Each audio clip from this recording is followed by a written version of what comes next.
Welcome. Alhamdulillah, Zeda dan tim teman-teman datang ke rumah mau ngaji katanya. Ya kita saling support ya, siapa saja yang Allah hantar untuk uh, berkeluh kesah tentang persoalannya. Tugasnya seorang dai kan begitu, memberi motivasi, memberi masukan, memberikan arahan, uh, dan aku rasa Zeda sudah maksimal ikhtiarnya untuk berjuang ya, tentang permasalahan pernikahan beliau, dan aku cuma memberikan harapan ke depannya berkarya gitu, itu aja. Yang itu biarkan proses hukum berjalan, serahkan kepada Allah ya. Karena saat kita dizalimi oleh orang lain itu adalah saat terindah untuk berdoa kepada Allah. Maka kita perlu berprasangka baik kepada Allah, sangka baik juga kepada hamba Allah. Ya, kadang-kadang sengaja Allah hantarkan orang jahat tuh untuk menzalimi kita supaya kita bisa berdoa. Ya, apa hikmahnya dengan kejadian ini? Sekarang banyak guru, jadi banyak ilmu, ada edukasi juga buat masyarakat tentang pernikahan. Ya, pernikahan. Kalau poligami itu adalah bab tertinggi dalam bab pernikahan. Tidak semua orang bisa buat. Nah, jadi kalau orang tidak memenuhi syarat untuk membuat hal itu, dia buat, dia nekat, maka akhirnya jadi fitnah.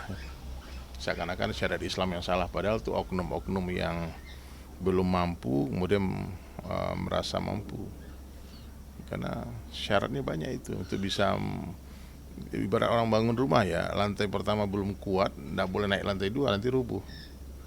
Nah, jadi banyak hikmah, banyak pelajaran, dan aku rasa ya Allah yang hantarkan Zeda ke sini, tentu untuk kedepannya. Saya suka melihat ke belakang, tapi sekali-sekali aja.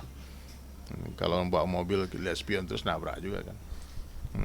Mungkin belum kesabar sih Ustaz yang Ya, yang disampaikan seperti yang tadi. sudah disampaikan sebelumnya di media tentang uh, haknya sebagai seorang istri yang tidak didapatkan, perlakuan uh, dan kekerasan psikis ya, sampai beliau sampai uh, harus terapi dan sebagainya. Itu kan hal-hal yang harus akan dipertanggungjawabkan di hadapan Allah.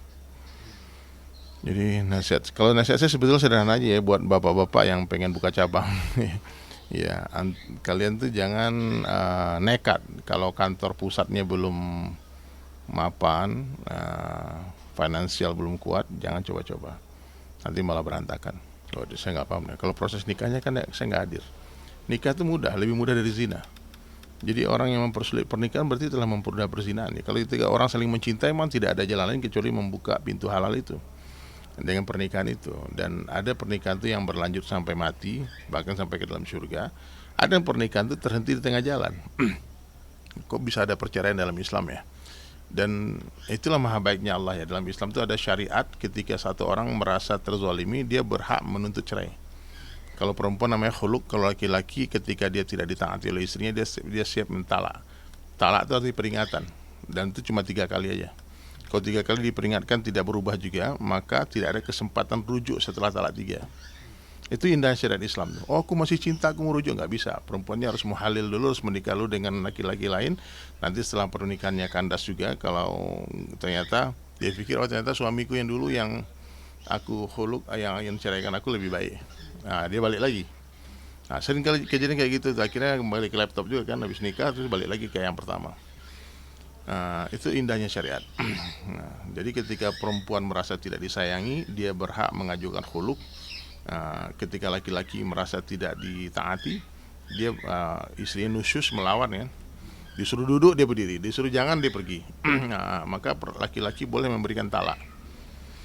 Talak itu cuma 3 kali aja. Kalau 3 kali diperingatkan nggak bisa juga, maka dia bukanlah istri yang baik. Itu yang pernikahan ya. Saya belum bicara poligami.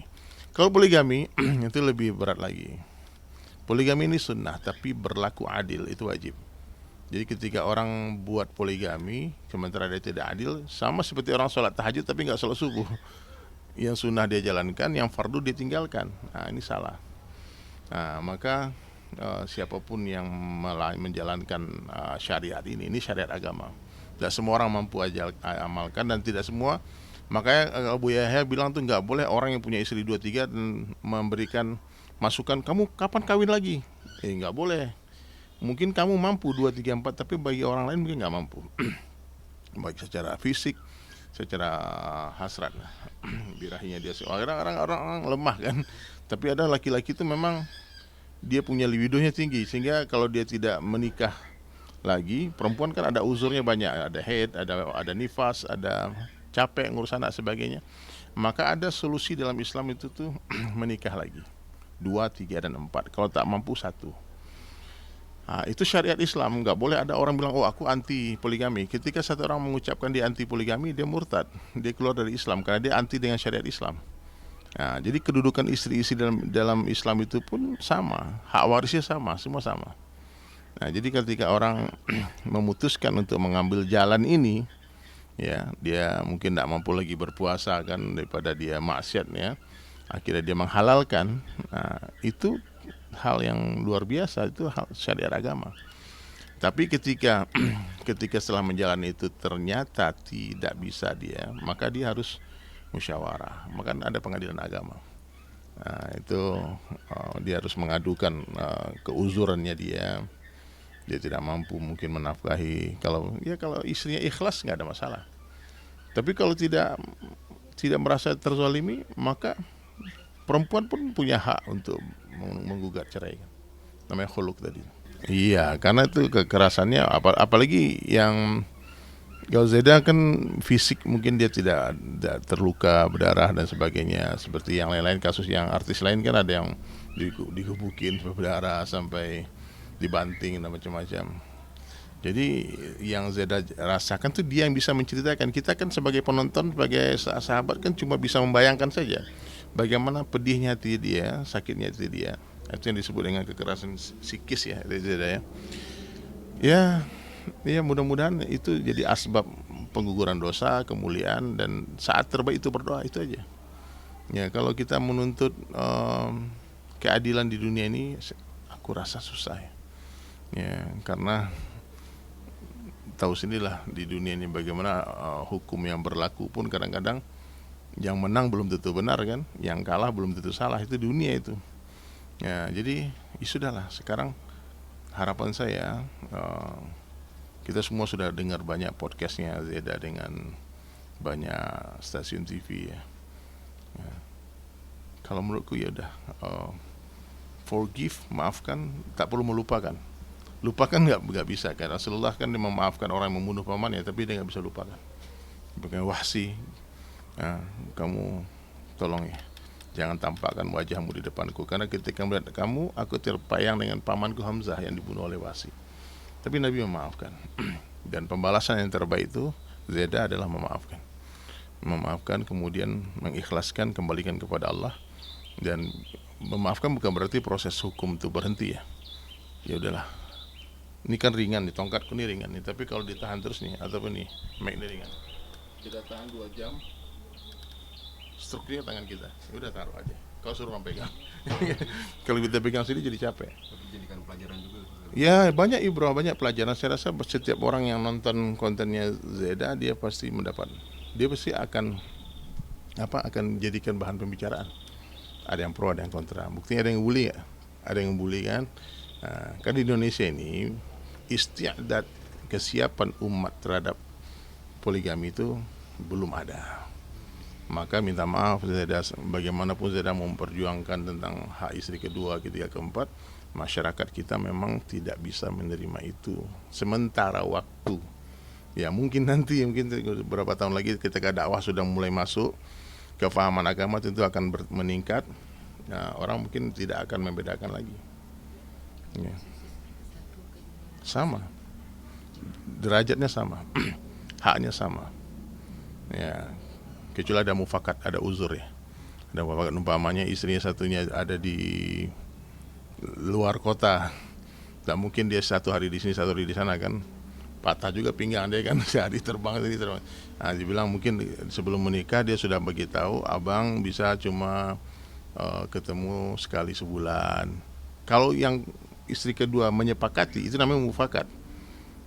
Maka itu adalah sebuah kemuliaan. Jadi haknya dia itu, haknya istri kedua yang mesti 1 hari itu akan dinilai sedekah. Hebatnya. Contohnya hebat Islam ya. Jadi Baru tahu.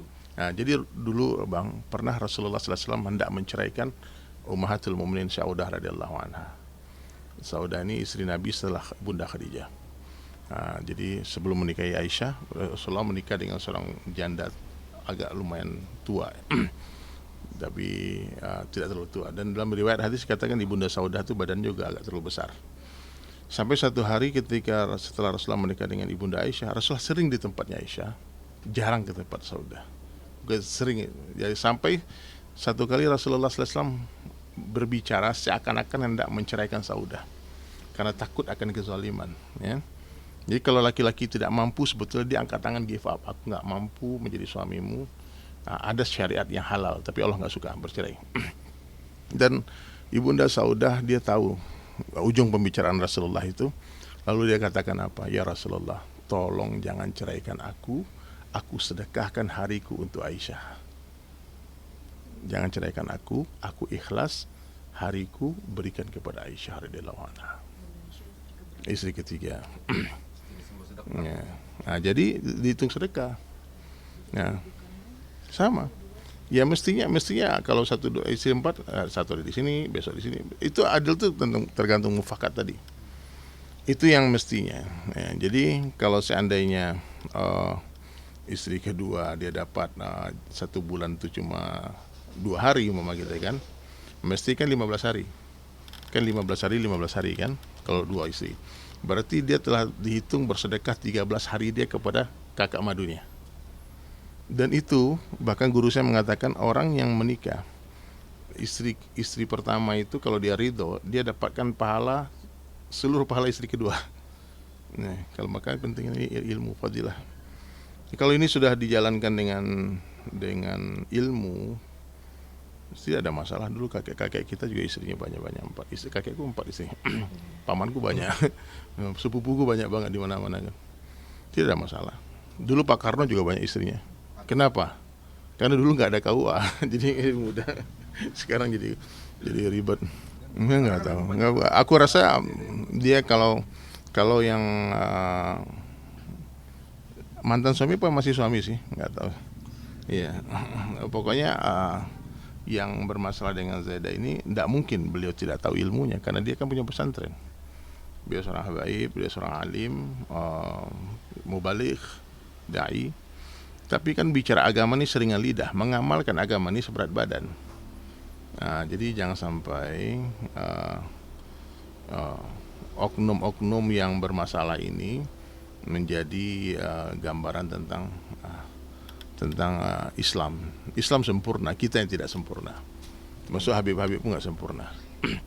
Jadi agama kita sempurna, syariat itu sempurna,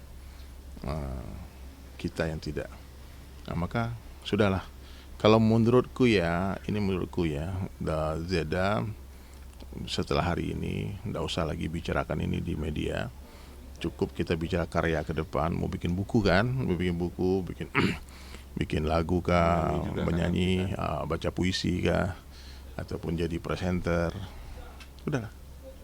Yang lalu biarlah berlalu.